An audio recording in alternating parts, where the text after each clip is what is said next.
It's an electric unicycle. How do you spell George? It's cool, right? George, George. You're filming right now? Yeah. You guys might show up. We'll see. I turned on notifications. People that are watching. Hi. You guys got a shout out? You guys got channels or anything you want to promote? No, I wish. No. Not yet. My YouTube channel is Caleb Judge. Caleb Judge, you heard it. Check him out. Thank you. No problem, guys. All right, yeah, I'll catch you around. That's an extra subscriber. Awesome, I appreciate it, guys. No problem. That's sweet. All right, guys, today, let's talk about the Inmotion V11. All right, so I'm sure most of you have at least heard of the V11 by now. It's the first wheel to actually have a suspension system. There's two little air shocks on either side of the machine that you're gonna be kind of riding on, like it's a saddle going around the whole wheel. And from all accounts of everybody who so far has gotten them and tested them, it's supposed to be the future. First, let's talk about the Inmotion company, right? Many regard Inmotion as the most refined wheel company. Think of them as like the Apple of electric unicycles. They produce the most finished product. They're the biggest company. So this is Inmotion's first entry into the 30-mile-per-hour category. All their wheels before this have been limited to the mid-20s somewhere. I want to say the V10F could hit 25, 27 maybe, but this is going to be their first wheel that does 30. And it actually does 35 at the top end of its battery. You know when you get an Inmotion product, you're going to get something of quality. You're going to get great customer service. And the most important thing to me, you're going to get a wheel that's going to have support for a long time. You're going to be able to find parts. You're going to be able to find people to help you fix them. Inmotion doesn't churn wheels. The V11 actually took over 2 years for them to develop. All right, now you got a little background on the wheel. So Inmotion sent out a bunch of test wheels to all sorts of different YouTubers and riders.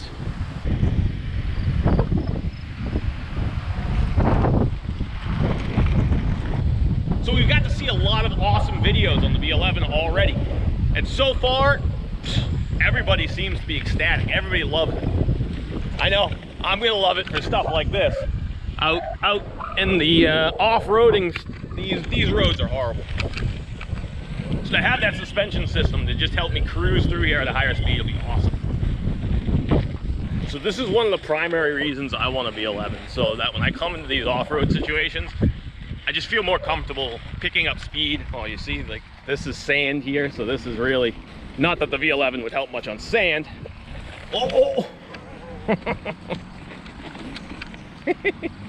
All right, note to self, don't come through there anymore.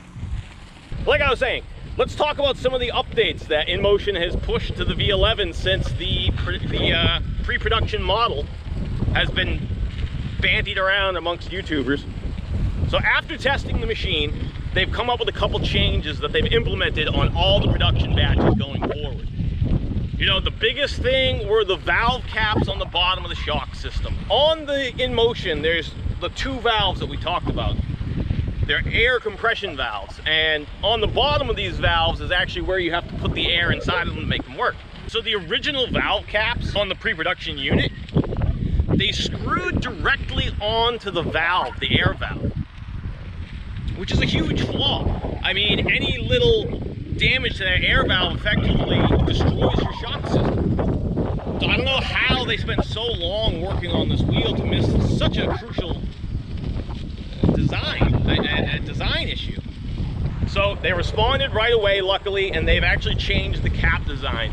Starting with production batch 1, they actually just didn't ship caps at all, because the other cap was a metal cap that extended down like a 1/4 inch or something.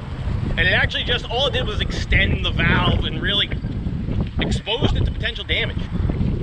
So they immediately stopped shipping it with that. They switched to just regular tire valve covers, these little plastic caps. For the production batch 1. For production batch 2 and going forward, they've actually completely redesigned the cap. And it also sits flush, so it doesn't extend down at all. It's still on the bottom side of the shock and it's exposed while riding. So there's still always going to be potential that you could damage it, unfortunately. Okay, another issue that the V11s have been having, the saddles on the V11 actually have a connection point to the frame that was very weak. It was just a thin little piece of plastic.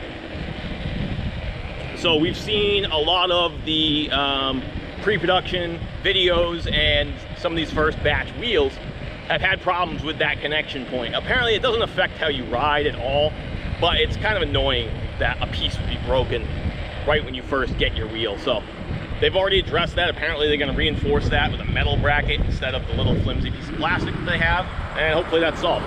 Okay, a third issue that is currently unresolved is padding. So one of the issues that the V11 seems to have is grip. It's tough for people to hold on to the wheel from all reports. So jumping it won't be easy, even though it has the suspension system, which in theory should make it very easy, right? But more importantly, a lot of guys feel loose on the wheel, like they might come off of it. So a lot of people are putting the power pads, not so much to use them as power pads to really hammer into acceleration, but using them just to be able to lock into the wheel a little bit better. You know, the really slick sides of the wheel are just difficult for people to grip. You're either gonna have to fix that yourself, or you're gonna have to wait for Inmotion to address the problem, which reportedly they do have some pads coming for the machine, but we haven't seen any pictures or anything yet. So until then, you're left to your own devices. I'm pretty sure I'm gonna have to be making my own when it gets here, so if you guys know of any awesome designs, leave me a comment, show me what you got. Okay, another issue that I think has been fixed. I don't know if it's actually been fixed yet, because I haven't heard from anybody who has tested the new go home mode. But apparently the go home mode has been fixed. So when you're under 20%, it's going to allow you to switch on go home mode. So go home mode will conserve how much energy you use. So you'll end up just using fractions of the amount that you, you go fraction of the speed as well. But you're going to use way less energy and get way more range out of that last little bit of battery. They say you can get 15 or 20 miles. But it's a nice little feature. It's something to, you know, if you hit that percentage, just say, hey, I know I'm really far away. Oops, I got caught out here. Let's flip on this go home mode and get literally the most distance I can. Okay, and the last problem I wanted to talk about is controversial. So basically, even before this problem occurred, Inmotion had already made changes that they say fixed it. So I really want to stress and emphasize that this problem isn't necessarily a problem. We're not sure if it's a problem or not. But on the pre-production unit, there was a control board malfunction. You can watch the video, I'll link it in the description below. But many of you may know Marty. He is Electric Unicycles on YouTube. He is the man, right? He's the guy who really breaks these machines down and tests them for us.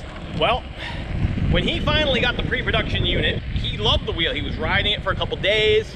If you go back and watch his channel, you'll see his opinions of the wheel were extremely, extremely high. He loved it. But when he brought it to one of his famous overheat hill stress tests, he had a major control board malfunction. And it wasn't even during the stress test, which is the real baffling part that makes it a little controversial. We don't know, was it the stress on the wheel that caused it? Or was it just a faulty control board, or maybe a faulty design of the old control board? But essentially, the wheel died. He couldn't finish the test, he had to walk it out, and I don't think he's actually gotten it running still. Apparently, they've already made changes before this ever happened, so it's really hard to say if it's actually going to be an issue or not. So really, we're just gonna have to wait.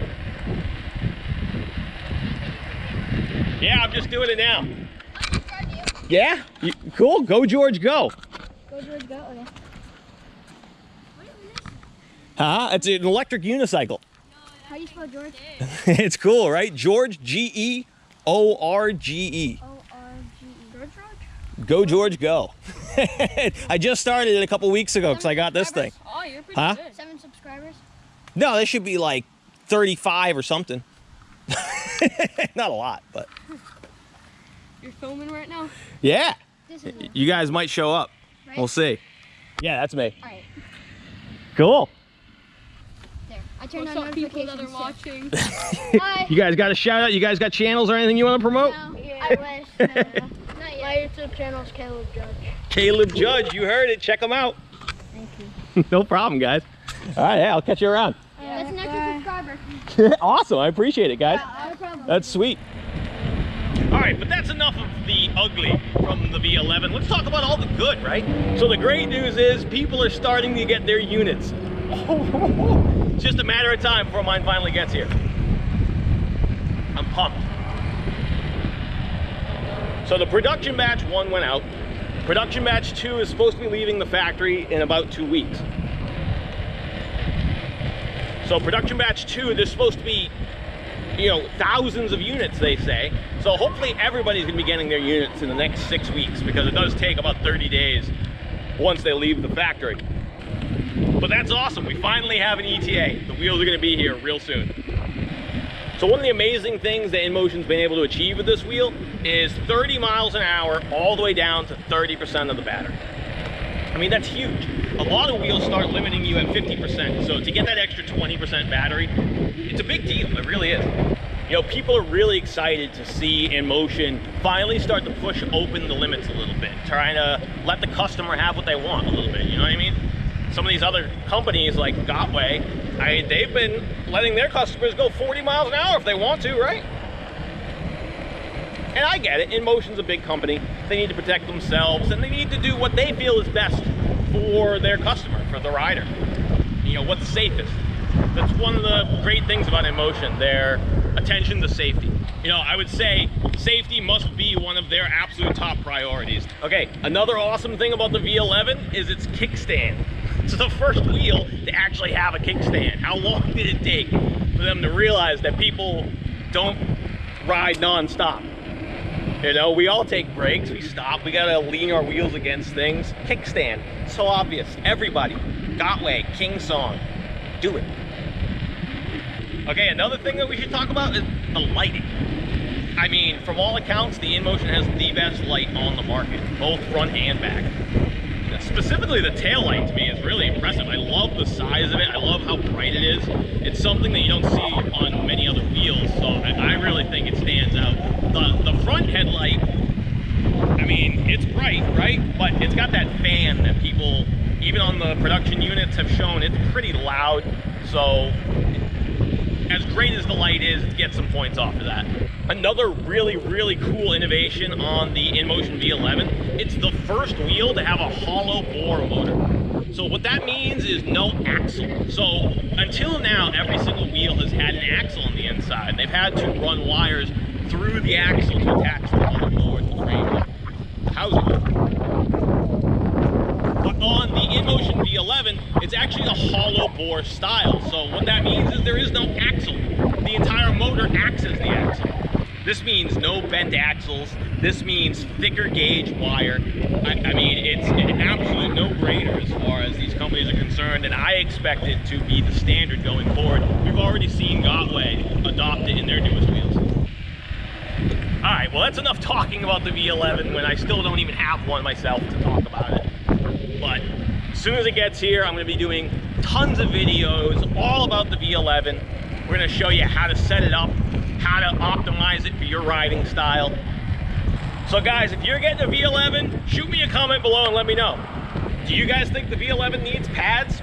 All right guys, well that's gonna be it for this video. Thanks so much for watching. Like, subscribe, leave me a comment, do all that kind of stuff. Everything helps. All right guys, until next time, ride safe.